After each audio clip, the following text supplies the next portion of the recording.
Dear friends, in Matthew chapter 11, verse 5, there is a beautiful verse about the kingdom of God, the proofs of the kingdom of God. The blind can see. So Jesus healed blind people. We know that very well. And in the life of Saint Francis Xavier also we see Jesus performing miracles through his servant Saint Francis Xavier. Saint Francis Xavier cured blind people. But what about blind people who may not have been cured, but they lived a very good life? So there is one nun like that. Her name was Sister Maria de Sao Joseph. That is Sister Maria of Saint Joseph. So she was a nun in Santa Monica Convent in Old Goa. So she was born in Goa, and the details about her parentage, everything is not known. And she was blind. So her parents were quite illustrious people, it seems. But she was very virtuous, and being blind, she had to overcome a lot of great difficulties. But she learned patience and the divine light, seeing the divine light in through her whole life, in which she was filled with this blindness.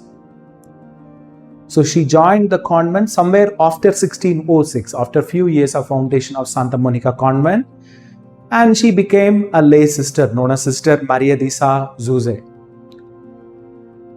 So she was affected by fever. She died from an acute fever. It seems during her death moments also she showed great patience and suffering, and she was readily taking Holy Communion as well as with all the sacraments that she died.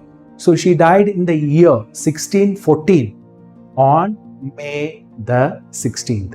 So dear people, what I am telling here, why we are taking her example here is that blind people can see. Matthew 11:15. It's not just that they can see natural light of the sun, they can see also supernatural light.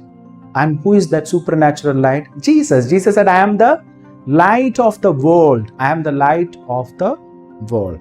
So following that, this nun had followed Jesus and lived a very good life. So as we are remembering her memory, we will say a prayer for her soul. And let us also keep in mind all the blind people, especially. May this example also help people who are with this different condition to choose Jesus always. We will say a prayer for her soul now. Eternal rest grant unto her soul, O Lord, and let perpetual light shine upon her. May her soul rest in peace. Amen. May God bless you all. Amen.